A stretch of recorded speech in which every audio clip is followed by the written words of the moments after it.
حضرت یونس علیہ السلام یروشلم شہر میں پیدا ہوئے۔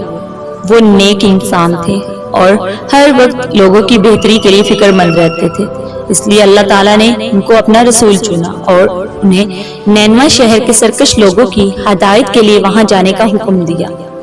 نینوا پہنچ کر حضرت یونس علیہ السلام اللہ کا پیغام لوگوں تک پہنچاتے رہے۔ جب بھی حضرت یونس علیہ السلام ان لوگوں کو سمجھاتے، وہ لوگ ان کی بات نہ سنتے۔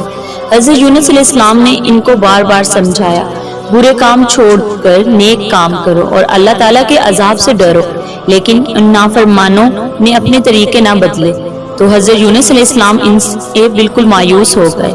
انہوں نے ناامید ہو کر ان لوگوں کے لیے عذاب کی بد دعا کی اور دل شکستہ سمندر کی طرف چل پڑے۔ وہاں ایک کشتی سفر کے لیے تیار کھڑی تھی۔ آپ علیہ السلام کشتی میں سوار ہو گئے۔ کشتی روانہ ہوئی تو شدید طوفان آ گیا اور کشتی ڈولنے لگی۔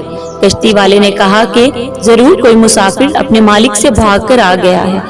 جب کوئی نہ بولا تو اس نے کہا کہ سب مسافروں کے نام کی پرچی نکالو اور جس کا نام نکلے اس کو باہر پھینک دو، ورنہ سب ڈوب جاؤ گے۔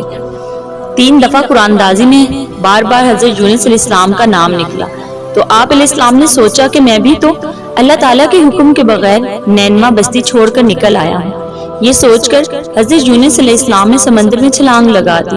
اسی وقت ایک بڑی مچھلی نے انہیں نگل لیا اور وہ اس مچھلی کے پیٹ میں پہنچ گئے۔ حضرت یونس علیہ السلام مچھلی کے پیٹ میں زندہ رہے اور اللہ سے معافی مانگتے رہے۔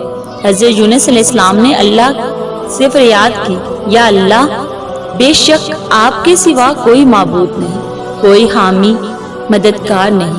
یا اللہ، آپ تو ہر عیب سے پاک ہیں، بے شک میں ہی ظلم کر بیٹھا۔ اللہ تعالیٰ نے حضرت یونس علیہ السلام کی دعا قبول کر لی اور اللہ کے حکم سے مچھلی نے حضرت یونس علیہ السلام کو ساحل کے قریب باہر اگل دیا۔ یہ ایک ویران ساحل تھا۔ حضرت یونس علیہ السلام نہایت کمزور اور لاغر ہو چکے تھے۔ اللہ تعالیٰ کے حکم سے ایک پھلدار پیڑ سے ان کو غذا اور سایہ مل گیا۔